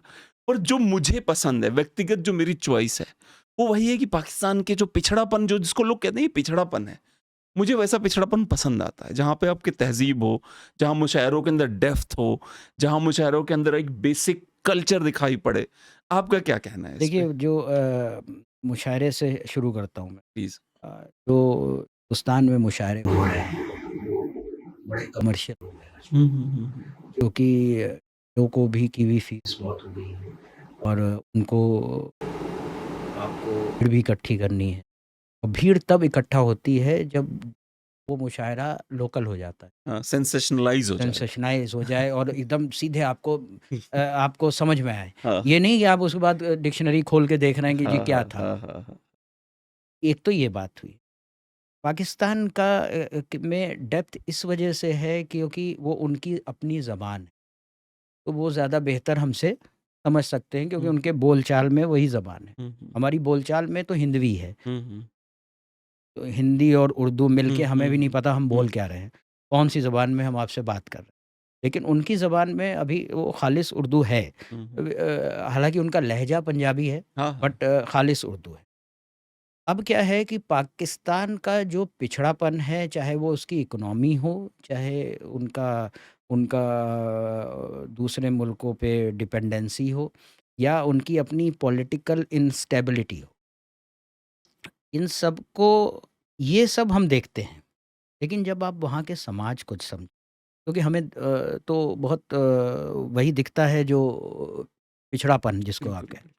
वहाँ पर भी it is very advance society और मैं आपको बताऊँ कि 70s में जब हम बच्चे थे, तो जो लोग पाकिस्तान जाते थे, वो बताते थे कि पाकिस्तान हिंदुस्तान से 10 साल आगे आगे था, है। था भाई। आगे है किस मामले में? हुँ, हुँ। चाहे वो इंफ्रास्ट्रक्चर के मामले में हो और चाहे वो फ़ैशन के मामले में। ये उस समय था भी, बड़ी प्रोग्रेसिव आज बिल्कुल भी था। है। हुँ, हुँ। आज जो है लेकिन वो आबादी और वो तादाद कम है। हुँ, हुँ, हुँ। आज भी वहाँ बहुत पैसे वाले लोग हैं बिल्कुल है। और अमीरों से भरा हुआ गरीब देश है। अमीरों से भरा हुआ वही हमारे वहाँ भी हमारे है। साथ भी। तो लेकिन क्या है कि वहाँ पर और फ़ैशन बहुत है। आप यहाँ क्या फ़ैशन है? आप पाकिस्तान में फ़ैशन देखिए आप, हुँ, शायद हुँ, आपने देखा नहीं। हुँ, हुँ। पाकिस्तान की फ़ैशन देखिए। पाकिस्तानियों के शादी को आपने कभी अगर देखा हो, नहीं, मैंने नहीं देखा। देखिएगा यूट्यूब पे। अच्छा। हिंदुस्तान में क्या फ़ंक्शन होता है जो वहाँ होता है? हाँ, हाँ, हाँ। 10 दिन चलता है, अच्छा। हफ़्ता 10 दिन चलता है। हाँ, नाच, हाँ। गाना, बैंड बाजा सब होता है, हाँ, हाँ, हाँ। सब होता है। हाँ, हाँ। बड़े-बड़े कव्वाल बुलाए जाते हैं, खूब पैसे लुटाए जाते हैं और ये सब होता है। तो जो पिछड़ापन आप उसको मैं जो आप कह रहे हैं, जो कि उनकी शायरी में डेप्थ है, उसकी वजह ये है कि उनकी शायरी की डेप्थ क्योंकि उनकी वो अपनी ज़बान है, उनके बोलचाल में है इसलिए वो ज़्यादा सीधे समझ में आती है। हुँ, हुँ। हमारे वहाँ थोड़ा-सा वो पॉपुलिस्ट ज़्यादा हो हाँ, गई है। हाँ, हाँ, हाँ। हमारे वहाँ हाँ, जो हाँ। मुशायरे हैं वो पॉपुलिस्ट हो गए हैं हुँ, कि हुँ। ताकि आपको समझ में आए। अदरवाइज़ वहाँ के बड़ी ओपन सोसाइटी है, ऐसा नहीं है कि वो इस्लामिक मुल्क है तो इस वजह से ओपन सो एक जो ओपन है वो बहुत ओपन है। हाँ, एक और सवाल है कि जो शायरों का एक मैंने बहुत देख लिया कि शायर क्या होता है कि लोगों को, पब्लिक को या जो मुशायरा ऑर्गेनाइज़ करता है, उसको खुश करने के लिए 2-4 चीज़ें ज़रूर रखता है अपने तुणीर में कि ये तीर ज़रूर चलाऊँगा मैं। और वो ऐसा क्यों है? लगभग सभी कवियों का यही हाल है। क्यों है? इस साइकोलॉजी को समझाइए। आपकी देखिए पत्नी मैंने साइकोलॉजिस्ट हैं, मैंने आप मैंने नहीं, समझाइए। नहीं, नहीं कौन सा? आपकी पत्नी नहीं, नहीं वो साइकियाट्रिस्ट है। शी इज़ अ साइकियाट्रिस्ट है, डॉक्टर माफ़ वो कीजिएगा। हाँ। साइकोलॉजिस्ट नहीं है। हाँ, हाँ, हाँ, हाँ। तो मैंने भी इसको आपने जो कहा ये, आप किसी भी शायर का मुशायरा सुनें और उसकी वो गज़ल को सुनें, हुँ, जो हुँ। वो पढ़ रहा है। वो तो बहुत उसके बहुत छोटी-सी पढ़ता है मुशायरे में, हाँ, हाँ। लेकिन जब आप उसकी किताब पढ़ें, तो वही गज़ल बहुत एलेबोरेट आपको उस किताब में मिले। अच्छा। वो जो मुशायरे पे पढ़ रहा है, हुँ, हुँ, हुँ। क्योंकि वो कुछ लाइनें उसकी फ़ेमस हो चुकी हुँ, हैं, हुँ, हुँ, तो वो हुँ। डिमांड होती है हुँ, और हुँ। उसकी मजबूरी होती है कि उसको पढ़नी है, हुँ, हुँ। ताली बजवाने के लिए। हाँ, हाँ, तो हाँ। वो उसकी मजबूरी है। वो एक्चुअली क्या है मैंने आपको बताया वो बड़ा नहीं एक ज़माने में बेचारे शायरों को कोई पूछता नहीं, पूछता नहीं, सही कह रहे हैं। मुफ़लिसी में ज़िंदगी हुँ, गुज़ार हुँ। दी उन्होंने। बिल्कुल। आज तो सोशल मीडिया और इतना सब हाइलाइट हो गया है कि आप जो है शायर के साथ एक फ़ोटो खिंचवाना वो बड़ी बात हो गई। हाँ, हाँ, हाँ। और पैसे वगैरह भी काफ़ी आ गया है, तो आने का हाँ, इंतज़ाम वो और वो फ्लाइट भी सब मिलती है फ्लाइट भाई भी बढ़िया मिलती और है, होटल रूम भी अच्छे मिलते हैं। और ठीक है, मैं कह रहा हूँ मिलना कि भी चाहिए, मिलना क्यों नहीं? चाहिए, क्यों सबको नहीं मिलना मिलना चाहिए, चाहिए? बिल्कुल मिलना हाँ, सबका हक है हाँ, भाई। हाँ, ये हाँ। आप लिटरेचर के नाम पे उसको कब तक आप अंडरपेड हाँ, रखेंगे? हाँ, बिल्कुल। मिलना चाहिए, कि मैं तुम्हारे क्योंकि पास सरस्वती है इसलिए तुम गरीब रहो, गरीब ऐसे रहो थोड़े होता है यार। लक्ष्मी नहीं आएगी। लक्ष्मी नहीं आएगी, ऐसा थोड़े होता है। हाँ, तो दोनों रह सकते हैं। हाँ, बिल्कुल, बिल्कुल। तो आपने मंटो को पढ़ा? नहीं, मैंने नहीं पढ़ा। अच्छा। मैं मंटो को जानता हूँ, बट मंटो को पढ़ा नहीं है। पढ़ूँगा। मैंने एक ये फ़िल्म बहुत देखी कुछ है। नवाज़ुद्दीन सिद्दीकी हाँ, की। मंटो आया। मैं उस फ़िल्म मंटो को का देख के मैंने मेरी ना आँखों से आँसू निकल आए। मेरे दिमाग में ये एक ही बात बार-बार कुरेद रही थी, गया क्यों पाकिस्तान ये बंदा? ज़रूरत क्या थी इसको? इतना बढ़िया तो मुंबई से तेरा इश्क है, उस पे शहर पे तू कविताएँ लिख रहा है और एक बार चला गया बेचारा तो ऐसा अटका ज़िंदगी की उसमें कि उसका मन करता ही रह गया लौटूँगा, लौटूँगा और लौट नहीं पाया, अंत में एक उसकी और डेथ शायर हो गई। बहुत अच्छे गुज़रे, अच्छा, और वो भी पाकिस्तान अमरोहा के थे, अच्छा। जॉन एलिया। जॉन एलिया। वो उनको मेरी समझ से अगर कोई मुझसे पूछे तो जॉन एलिया दूसरे गालिब थे। क्यों थे? कि वो भी बेचारे अपने मरने के बाद फ़ेमस हुए। हाँ, हाँ। वो अपनी ज़िंदगी में उतने फ़ेमस नहीं हुए। वो मरने के बाद इतने फ़ेमस हुए, जॉन एलिया। हाँ, हाँ। जॉन एलिया को अगर आप पढ़ें या नहीं मैंने जॉन पढ़ा नहीं एलिया पर को मैंने सुना बहुत नहीं, है जॉन उनके बारे एलिया में। को सुने नहीं, उनको आप यूट्यूब पे सुने। अच्छा। पतले-दुबले से हैं, हाँ, चश्मा हाँ, लगाते हैं, पत शर्ट पहनते या थे। अच्छा तो हाँ। और मतलब आपको लगेगा ही नहीं कि ये आदमी ग़ज़ल पढ़ सकता है या ये शेर कह सकता है, तो देखने के बाद। आपको नहीं लगेगा हुँ, जॉन हुँ। एलिया। जॉन एलिया बेसिकली थे अमरोहा के, फिर पार्टीशन के बाद चले गए वहाँ, वहीं सेटल हो गए, और लेकिन बड़े ही अ, बहुत पैरेलल लाइफ़ थी उनकी, वैसे अगर आप गालिब से कंपेयर करें। जैसे गालिब की ज़िंदगी रही वैसे ही ऑलमोस्ट उनकी थी, क्योंकि वो बड़े शक्की किस्म के इंसान थे। और मैं माफ़ कीजिएगा, मैं ये लफ़्ज़ इस्तेमाल कर लिया, वो इसलिए कर लिया कि जो उनके आप जब मुशायरे सुनेंगे तो वो उनके अंदाज़ में वो झलकता है। और लेकिन वो बेचारे अपने गुज़र जाने के बाद से उनको बहुत बहुत बहुत शोहरत मिली, और जॉन एलिया के तो कुमार विश्वास बहुत बड़े फ़ैन हैं। हाँ, हाँ, हाँ। कुमार विश्वास की बातों में और उनके डिस्कशन में। ये मिर्ज़ा गालिब से याद दिलाया आपने कि मैं एक्चुअली मेरे हम लोग बहुत थे तो ज़मींदार और वो नहीं होता कि ज़मींदारी थी और चली गई उसके बाद एक बहुत तगड़ी गरीबी ने वो जकड़ लिया हाँ, अपने हाँ, अंदर। होता है। हाँ, तो हम लोगों की जो पुश्तैनी हवेली है उसमें ना उसमें जब बारिश होती थी बहुत तेज़ी से पानी पानी आता था नीचे, तो हर जगह-जगह हम लोग बाल्टियाँ रखते थे। तो मुझे गालिब का जब मैंने पढ़ा कि बरसता था मेह जब 2 घंटे तो छत 4 घंटे बरसती थी। मुझे वो पढ़ के ऐसा लगा जैसे कि मतलब इस बंदे ने क्या लिखा है? मतलब कहाँ से सोच के कहाँ तक ले गया है? मतलब इसकी वो बात मुझे अपने गाँव के बचपन याद दिला दिया अच्छा, कि मिर्ज़ा गालिब का को भी आप ये समझिए, मिर्ज़ा गालिब को भी फ़ेमस करने का क्रेडिट अगर किसी को जाता है, 2 लोगों को। नहीं तो मिर्ज़ा गालिब घर-घर तो नहीं पहुँचे थे। नहीं, नहीं। तो नहीं मतलब वो तो जो लोग ह्यूमैनिटीज़ के स्टूडेंट रहे, और ऐसे उसमें ऐसी पढ़ाई उन्होंने की, वही समझते थे। या बहुत शौकीन लोग हैं तो किताब वगैरह। मिर्ज़ा गालिब को फ़ेमस करने का तो क्रेडिट जाता है तो गुलज़ार और जगजीत सिंह को, पच्चीस जिन्होंने घर-घर पहुँचा दिया घर-घर मिर्ज़ा। पहुँचे, बिल्कुल। और मिर्ज़ा गालिब का डेयरिंग देखता हूँ, जो जो शेर वो तब करके चले गए हैं, आज दंगे हो जाएँ। मतलब जो शेर उस बंदे ने लिख दिए हैं, आज उन शेरों को कोई पढ़ दे दंगे नहीं, शुरू हो नहीं, जाएँ। वैसे तो ऐसा इतना डेयरिंग थे वो। रिवॉल्यूशनरी जो शायर है, हाँ, हाँ। आज़ादी के वक़्त, शायरों का बहुत बड़ा कॉन्ट्रिब्यूशन इट्स ट्रू। उसमें ये आज़मी भी रहे, उसमें और जितने जो बाद में बम्बई की फ़िल्म इंडस्ट्री में गाने लिखे, वो सारे शायरों का बहुत बड़ा कॉन्ट्रिब्यूशन रहा है। और इवन इसके बाद से भी कुछ सालों तक वो गलत को अपने अंदाज़ में कह देते थे। वो कह देते थे, और पाकिस्तान में भी ऐसे ही रहा है। हुँ, पाकिस्तान में तो आप ये समझिए कि वो जो फ़िल्म थी, कौन सा आपने वो जो हम देखेंगे। ताज उछाले हाँ, जाएंगे। ताज उछाले जाएंगे। फैज अहमद फैज। जियाउल हक ने हाँ बंद करवा बैन लगा दिया था उस हाँ हाँ हाँ हाँ। जियाउल हक ने बैन लगा दिया था उस पे कि ये नहीं गाई जाएगी। हाँ हाँ हाँ। तो उस वक्त ऐसे लोग थे, अब नहीं है, लेकिन उसको एक्चुअली क्या है कि देखिए जो गज़ल का अंदाज़ है, इशारे का नाम गज़ल। बिल्कुल आप इशारे में बहुत कुछ कह सकते इशारे में ही बगैर मजा नाम लिए, मजा भी उसमें बगैर आता है। नाम लिए। मैं तो वो इंसान हूँ, अगर आपने डायरेक्ट बोल दिया तो मेरे लिए आपकी गजल का मतलब खत्म हो गया, फिर मैं नहीं पढ़ रहा फिर आपको। जैसे उन्होंने एक लिखा था कैफी आजमी ने चाइना पे, हकीकत फिल्म के गाने की एक लाइन है कि तोड़ दो अगर हाथ उठने लगे, छूने पाए ना सीता का दामन कोई, राम हो तुम ही लक्ष्मण साथियों, अब तुम्हारे हवाले वतन साथियों। वो लाइन अगर आप सुन के इमोशनल नहीं हो पा रहे हो तो फिर इसका मतलब कहीं देशभक्ति में कमी है थोड़ी सी, क्योंकि वो बंदा कैफी आजमी लिख रहा है और उसका क्या शानदार एग्जाम्पल है।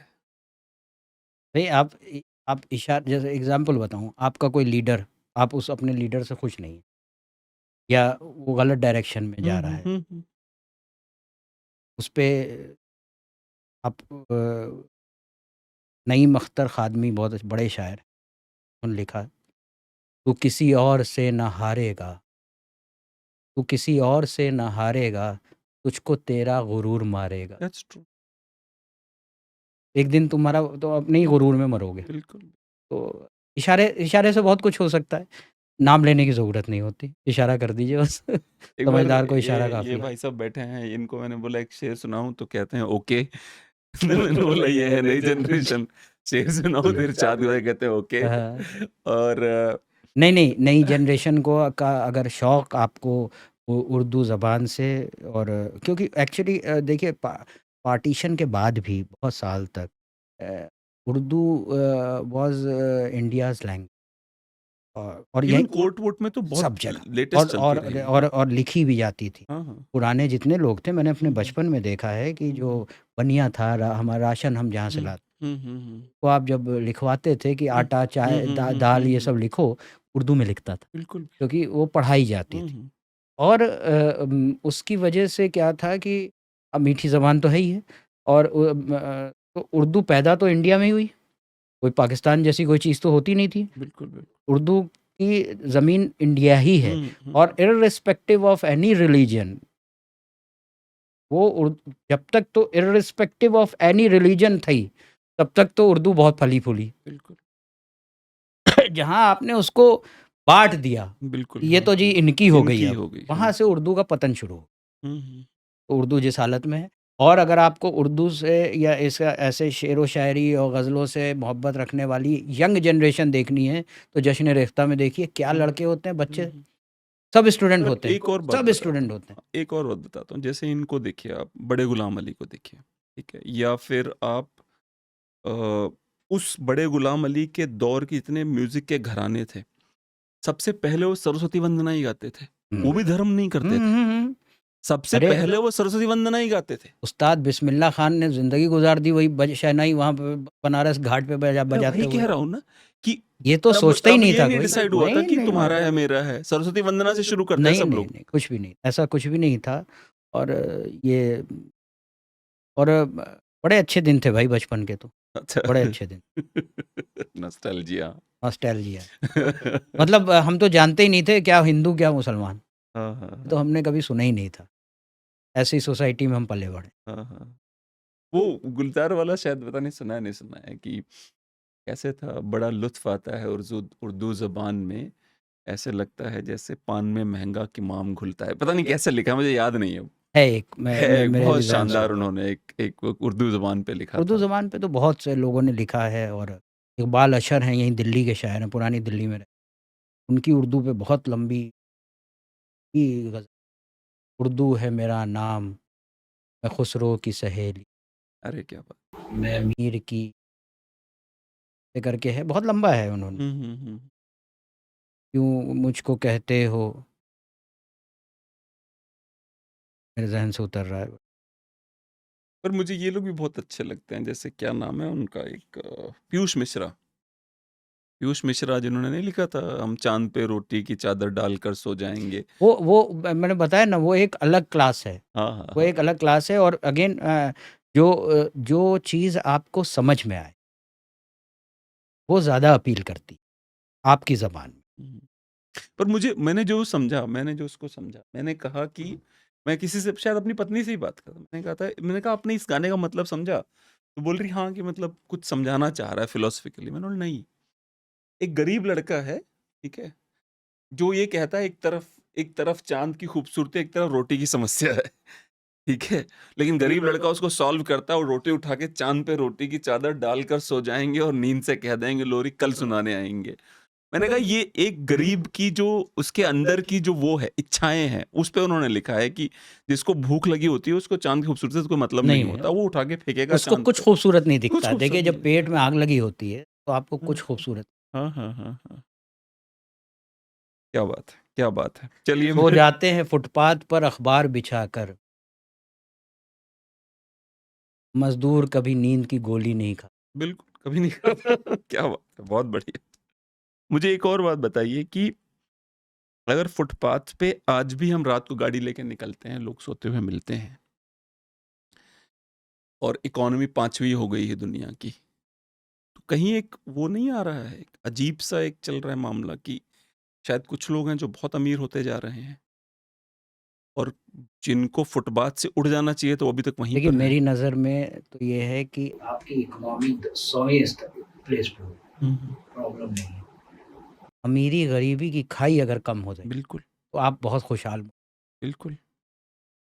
आप भले आप 100वें पायदान पे हो इकोनॉमी में, लेकिन अगर आपके देश के और आपके मुल्क के, आप नेशन के जितने भी लोग हैं, वो खुशहाल हैं, तो आप खुशहाल देश में माने जाएँगे। आज के दिन में हैप्पीनेस इंडेक्स में हम कहाँ हैं?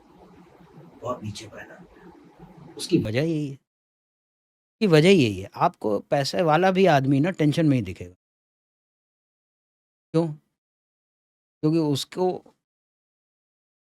काम का इतना प्रेशर है और बड़ी बड़ी ही स्मूथ लाइफ नहीं है। यू अनएक्सपेक्टेड कौन-सा नया कानून आ जाए, कौन से क्या चीज़ हो जाए, कब आपको आधार से लिंक करवाना पड़ जाए क्या, कब पैन से लिंक कराना पड़े। आप तो दिन-रात इसी फेर में लगे रहते हैं कि अच्छा अब के नया अब चलिए अब जी फ़ोन को लिंक कराइए, अब जो है बैंक से लिंक कराइए, अब इससे लिंक कराइए, अब उससे आप तो इसी में पड़े हुए हैं। तो हैप्पीनेस इंडेक्स में हम बहुत नीचे हैं और उसकी वजह ये है कि जो बेचारे बिलो पॉवर्टी लाइन की संख्या बहुत ज़्यादा, वो जिस दिन कम हो गई ना, तो आप इकोनॉमी आपकी कहाँ जा रही है, वो तो मेरी हालाँकि मैं बहुत बड़ा बहुत मेरी समझ नहीं है, तो अक्सर ये कॉन्ट्रडिक्शन आता है दिमाग में कि हाउ कैन योर इकोनॉमी आपकी इधर जा रही है और अमीर-गरीब जो आपने कहा वो खाई और बढ़ती जा रही है, ये कैसे हो रहा है? ये भाई इकोनॉमी तो पैसे से हो गई, लेकिन वो पैसा कितने लोगों के पास नहीं, पर ये वैश्विक समस्या है। आप ये है ना? देखिए ना, पहले आप बिलियनेयर में 30 बिलियन नंबर 1 होता था, जी, आज 300 बिलियन है उसके पास।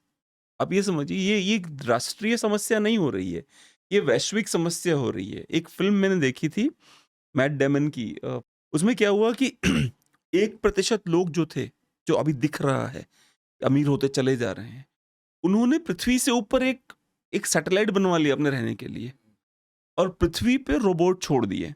इनको काम करवाओ, जो बच गए हैं उनसे। रोबोट इंसानों के हाथ में नहीं देगी, क्रांति हो सकती है, इसलिए रोबोटों को पकड़ा दिया। रोबोट्स काम करवाते थे और जो रिजल्ट आता था उसका फायदा वो ऊपर रहते थे, 1% लोग नीचे नहीं आते, पृथ्वी पे नहीं आते थे वो लोग। हुँ, हुँ, हुँ। तो मुझे ऐसा लग रहा है कहीं ऐसा ना हो जाए कुछ दिनों में कि पता चला हम सब यही रह रहे हैं और कुछ भाई लोगों ने सैटेलाइट बनवा लिए। हो तो कुछ भी सकता है देखिए, क्योंकि जितनी भी ऐसी मूवी आती हैं भाई कोविड कोविड हो गया, मूवी आई थी, वो तो बिल्कुल कुछ आई भी थी। सकता है हाँ, आज के 2013 ज़माने में में, आई यू थी वो नेवर फिल्म। नो। हाँ, मानना ये है कि देखिए वी एज़ अ नेशन हमें तो अपने बारे में सोचना है। हम ये कह के किसी चीज़ का भी कोई एक्सक्यूज़ नहीं निकाल सकते कि ये यूनिवर्सल है, हाँ, हाँ, हाँ, हाँ, होता रहा यूनिवर्सल, दैट्स ट्रू। फिर हम अलग कैसे हुए? बिल्कुल, अगर बिल्कुल। हम भी उसी में बह रहे हैं, हमें इसी में तो रास्ता निकालना है। इसी इसी आप ये समझिए कि 1997 नहीं 2007 में जब रिसेशन आया, हुँ, हुँ। पूरी 2008 के, हाँ, 7-8 2007-8 वही में, हाँ। रिसेशन आया तो हम कैसे बचे रह गए? हम पे बहुत कम असर पड़ा उसका। बिल्कुल राष्ट्रीय थे बैंक सारे, है ना? एसबीआई ने हम बचे बचाया रह हमें, गए, बिल्कुल। हम बचे रह गए। अगर उसके बहुत सारे रीज़न हैं, एसबीआई उसके बहुत वगैरह को सारे प्राइवेटाइज कर देते तो हम निपट उसके जाते। उसके बहुत सारे रीज़न हैं। एसबीआई आईसीआई है, आईसीआईसीआई बिल्कुल निपटने वाला हाँ, था। वही मैं कह रहा हूँ ना, उसके रीज़न बहुत सारे हैं। तो बट हम बचे रहे। पर आप एक बात बताइए, आपकी तरह मेमोरी कितने लोगों की है? कौन है जो इतना गहरे तक जाके सोच रहा है कि यार हम बचे रह गए थे, उसके पीछे ये कारण है। लोग 6 महीने ज़्यादा पीछे नहीं जाना चाहते। हाँ, public has a short memory. क्यों? वो अब सही है। अब क्योंकि ऐसा है कि आप आज में जी रहे हैं। आप आज में जी रहे हैं और इतना ज़्यादा आपको हमारे फीड ऋषि मुनि सफल हो गए, हम आप आज में आ गए। आपको इतना ज़्यादा फीड किया जा रहा है सोशल मीडिया के थ्रू कि गलत सही सब आप देख रहे हैं और आप वही कंज़्यूम कर रहे हैं, क्योंकि आप जब सुबह से शाम तक टीवी की डिबेट्स देखते हैं, तो आपके दिमाग में आपके पास कहाँ आपको वो इतना अलाउ कर रहा है वो कि आप फ्लैशबैक में जाके 20 साल पुरानी बात सोचें। वो आपको नहीं अलाउ कर रहा है ना। वो तो आज टीवी की डिबेट में सामने बैठ के आपको चैलेंज कर रहा है कि मैं आपका ये दिमाग में कूड़ा भरूँगा और ये मेरा चैलेंज है और आप भरवाएँगे। वो जो एंकर है वो आपसे कह रहा है कि ये मैं आपको चैलेंज देता हूँ कि मैं आपके दिमाग में कूड़ा भरूँगा, कोई काम की बात नहीं करूँगा, 2 मुर्गों को मैंने बैठा रखा है, उनको लड़वाऊँगा और आप यही काएँ-काएँ देखिए और आप देखेंगे। पर मैं एक पॉजिटिव बात बताता हूँ। पॉजिटिव बात ये है कि केबल टीवी रिसीड कर रहा है और जो ये पॉडकास्ट हो रहा है, ये उससे ऊपर आ रहा है मैं क्योंकि आपको क्रेडिबिलिटी बढ़ गई मैं है आपको इनकी। बताऊँ, मेरे वहाँ के टीवी का कनेक्शन 5 साल से नहीं, I don't have a TV. अच्छा। तो मैं अपनी मर्ज़ी से देखता हूँ, हाँ, हाँ, हाँ। ठीक, अपनी मर्ज़ी से टीवी है, हाँ, हाँ, तो हाँ। आप नेट से देख सकते हैं। बिल्कुल, बिल्कुल। तो अपनी मर्ज़ी से जो देखना है देखिए। तो मैं अब उस एंकर के कब्ज़े हाँ, में हाँ, नहीं हूँ हाँ, हाँ, कि बिल्कुल। मैं आपको ये हाँ, दिखाऊँगा हाँ, कूड़ा हाँ, और हाँ, आप देखिए बिल्कुल, शोर-शराबा। बिल्कुल, बिल्कुल। तो वो मैं उससे बच गया हूँ। हाँ, हाँ। तो अच्छी चीज़ें हो रही हैं। सोशल मीडिया का भी देखिए अपने फ़ायदे भी हैं, नुकसान भी हैं। ऐसा नहीं है कि सिर्फ़ पर फ़ायदे ही पॉडकास्ट फ़ायदे हैं। कैपेबिलिटी बहुत ऊपर गई है। क्योंकि पॉडकास्ट में क्या है कि जैसे जैसे नहीं होता, अब मैं आपसे बात कर रहा हूँ, ठीक है? मेरे शो 2 तरह के होते हैं। एक 10 मिनट के अंदर-अंदर है और एक 2-2 जी, घंटे के हैं। मैंने देखे समझ आपके रहे हैं? एक हाँ, 10 मिनट छोटी-सी रील टाइप की हाँ, और और वैसे भी। 2-2 घंटे वाले भी खूब देखे हाँ, जाते हैं हाँ, और हाँ। 10 मिनट वाले भी खूब देखे हाँ, जाते हैं। हाँ। बीच में कोई नहीं देखता। या तो 2 घंटे वाला बैठ के देखती है हुँ। पब्लिक। चलिए, है ना? ब्रिटेन ने हमारा बड़ा मज़ाक उड़ाया कि अभी तक हमसे पैसा लिए जा रहे हो तुम और चाँद पे पहुँच जा रहे हो। सुना नहीं सुना हमारे आपने? पैसे वापस करो। हमारे पैसे अब तो पहुँच गए चाँद पे, अब पैसे वापस करो। तो उनको कहना चाहिए, हमें कहना चाहिए था कि भई इंडस्ट्री वग़ैरह लगा लें, वहाँ से कुछ आमदनी शुरू हो, तब देंगे आपको, आप इंतज़ार करिए थोड़ा, नहीं, पर मेरे जैसे दे ना देंगे एक शशि आपको। थरूर साहब ने नहीं कहा था कि हमारे 40 ट्रिलियन डॉलर लगभग उन्होंने चुराए हैं पास्ट में। 1 आध ट्रिलियन वहीं से लौटा दें, क्या ज़रूरत है ना ब्रिटेन वाले। आपने हाँ, कभी ब्रिटिश म्यूज़ियम कोई मौका मिले ज़रूर जाइए अगर नहीं गए हैं तो। हाँ। ऐसा लगता है जैसे कि चोर बाज़ार है, हाँ, क्योंकि तो वो तो उनका कुछ नहीं है है। उसमें। हाँ। उसमें ब्रिटेन का कुछ नहीं है, सब हाँ, दूसरे कहते हैं ये कीनिया से ये लाए अच्छा हैं। कंपैरिज़न किया आपने। हाँ, ये इंडिया से लाए हैं, हुँ। ये कीनिया से लाए हैं, ये यहाँ से लाए हैं। हाँ, वही। कहीं आपको बिल्कुल चोर बाज़ार हो बिल्कुल, हाँ, कहीं आपको कुछ नहीं मिलेगा वहाँ पे उनका अपना। तुम्हारा अपना क्या, कहने हमारा टैलेंट है चुराने का। ये अंत में तो एक सब और आप ना जो जो बच्चे हैं, जो अभी देख रहे हैं, जो कम्युनली डिवाइडेड हैं या फिर जो बच्चे यंग हैं, जो आ रहे हैं, जिनको सक्सेसफुल होना है, उनके बारे में क्या सलाह है आपको? उनको लेके देखिए मेरा ना यही है। मैं एज़ अ पैरेंट, मैं या मेरी वाइफ़, हम ये इस बात का बहुत एहतियात बरतते हैं कि घर पे हम कोई डिस्कशन इस तरह का ना करें। क्योंकि जो आप बातें करते हैं वही बच्चे आपके, और बच्चे बड़ी जल्दी कंज़्यूम करते हैं। बहुत तेज़ी से। आप समझ रहे हैं ना? तो आपको अवॉइड करना चाहिए, पहली चीज़। दूसरी चीज़, आपको से भी दोस्ती बना के रखनी है। 2 चीज़ों से बचिए उससे। एक तो कभी पॉलिटिक्स पे उससे डिस्कशन ना, और रिलीजन पे डिस्कशन ना। आपकी दोस्ती सालों चलेगी। गार्ड बाँध करके रख लीजिए। मैं आपको बता रहा हूँ, आपको भी बता रहा हूँ। और तीसरा क्या है कि हमारे ज़िंदगी जब आपकी ज़िंदगी नहीं होगी, आप कटोरा लेके घूम रहे होंगे, क्या करिएगा आप रिली क्या करिएगा अपनी जात का? क्या करिएगा? तो बच्चे जो आज के हैं, आज की जनरेशन है, they have to focus, they need to focus on their studies, they need to focus on their career, क्योंकि देखिए हर दुनिया जो है पढ़े लिखे को और पैसे वाले को ही सलाम करती है, दैट्स कि ट्रू। गरीब को नहीं करती है। हम्म। तो आपको बनना तो वही पड़ेगा। इन चीज़ों से तो ऊपर उठ, अगर कहीं आपके आसपास ऐसी चीज़ हैं तो अवॉइड करिए, क्योंकि वो आपको फिर क्या होगा, धीरे धीरे धीरे धीरे ना एक चलता फिरता बम बना देगी। आप कहीं भी फट सकते हैं अगर आपने ज़रूरत ज़्यादा कंज्यूम कर लिया। और एक और चीज़ सोचिए ना, जितने भी लोगों ने किसी भी धर्म की शुरुआत करी, भगवान राम को देखिए, कृष्ण को देखिए, या पैगंबर साहब को देखिए, कोई गरीब नहीं था। सबने बिजनेस करे हैं, सब सब राजा थे, बिजनेसमैन थे, अच्छे खासे, बहुत ही, मतलब दे वर रिच पीपल। तो इससे संदेश वही जाता है कि पहले तो यार, पहले गरीबी खत्म करो, बाकी उसके बाद देखा जाएगा। ज़रूरी है। पहला संदेश है गरीबी खत्म करो। और वो जो हमारी जो जो लोग, जिन लोगों के पास पैसा है, हालाँकि करते हैं डोनेशंस, बट वो डोनेशंस कितने सही जगह पहुँच पाते हैं, कितनी जगह नहीं पहुँच पाते, यू नेवर नो। तो अगर थोड़ा और दिल खोल के लोग बाँटें, बाँटने से कम नहीं होता है, बाँटने से बढ़ता है।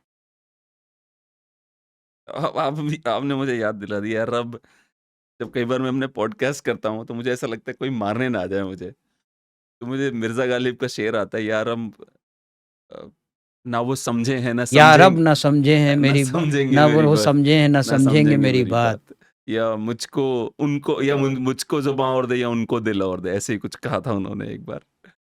तो अच्छा, आपकी पत्नी का आपके इस सफल जीवन में कैसा हाथ रहा है? पत्नी का कितना हाथ रहा है? आह, ऐसा है कि उनको मैं क्रेडिट देता हूँ। एक तो हम लोग ज़रा डिसबैलेंस होते हैं तो हमें दवाई मिल जाती है टाइम पे। ये एक आराम है। दूसरा, हमारे बच्चों की परवरिश में उन्हीं का सबसे ज़्यादा कंट्रीब्यूशन है। मेरे बेटे की पढ़ाई में, और जितनी वो सिंसियर है मैं वक़्त नहीं दे पाता, और घर को भी संभालती हैं, उनकी अपनी प्रोफ़ेशनल लाइफ़ है, और प्लस बच्चों की पढ़ाई में उनका बहुत बहुत बहुत बड़ा कंट्रीब्यूशन है। और बेटा मेरा, उसका अच्छी जगह इंजीनियरिंग में बिट्स पिलानी में हो गया, तो वो भी उन्हीं का कंट्रीब्यूशन। ये तो अपनी मेहनत है, but you need a guidance. बिल्कुल। तो he is very focused on that part. बाकी हमारे ख़ानदान में और हमारी फैमिली में मुझे बड़ा शौक है लोगों को खाने पे बुलाने का। ये मुझे भी नहीं बुलाया आपने। ये बुलाऊँगा ज़रूर।